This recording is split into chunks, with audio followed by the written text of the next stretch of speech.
Fear of imposing on others. How many times have you heard your mind say, I can't ask Mike to do that. Oh, I know he's got this going on, and he's a Boy Scout leader, and this, and he's taking care of his aging parents, and blah, blah, blah, blah, blah. I can't ask him to do one more thing, so I'll do it myself. I'll keep it. I'll keep the task. Okay. We don't want to appear to be too important, and by that I mean sometimes your peers, your siblings, depending on what group you're in, or your direct reports that report to you, could walk away with the impression that you think you're all that and more because you're just a master delegator.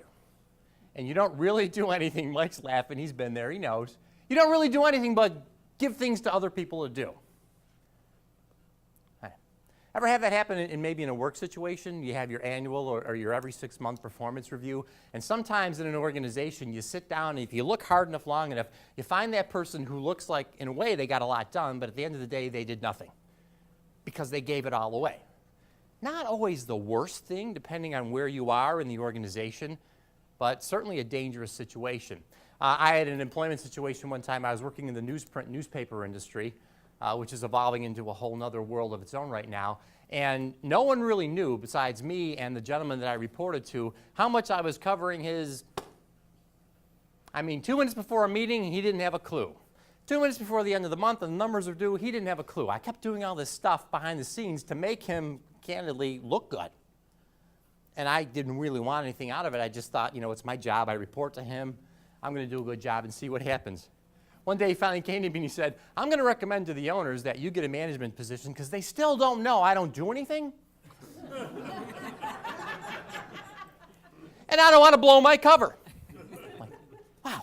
What was interesting was, and I considered him a friend, but as I sort of peeled back the onion layers of his past and his employment history, and then as he moved on, I realized, and if it works for some people, that was his complete MO.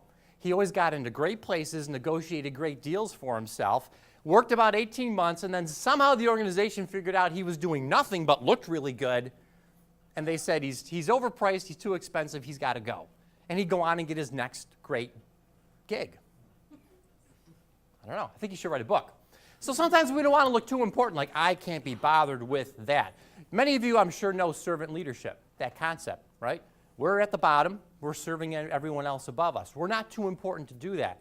I worked in higher education for 10 years. I hired a gentleman to work for me to sell information technology programs. The first day we were at work, I went to his cubicle, and I grabbed his garbage can, and I started walking out. And he says, what are you doing? I said, I'm emptying your trash. He said, you're what? I said, I'm emptying your trash. He said, why would you do that? I said, why wouldn't I do that? I said, I'm here to serve you. He broke out in hives. First day at work. Okay, the boss is taking out my trash. What did I sign up for here? And I simply looked at him and I said, I'll take this to the dumpster. It gives you more time to do what you're good at, what you're great at. Make sense now? Yes, it does. Interesting. Okay, we're not too important. We know that. Lack of knowledge of the competencies and interests of others. How many times have you been approached in your personal, professional, community, social life to do something that you absolutely hated? And why didn't the person who asked you know that? Hey, a couple minutes ago we were looking at numbers and spreadsheets and all those marvelous configurations in cells in Excel. Most of us can do that. Most of us don't love that. I tell people I've worked with for years, I'm not an accountant, I'm not a CPA, I don't want to be. Okay, so let's not go there. I can look at a spreadsheet, I can do financial analysis, I can make recommendations from that. But I don't want to do that 12 hours a day, every day for the rest of my career. I have to know the people around me well enough, what makes them tick, to know what's going to make them be motivated, to know what's going to make them feel challenged, to know what's going to make them thrive and grow, because really that's what delegation is about.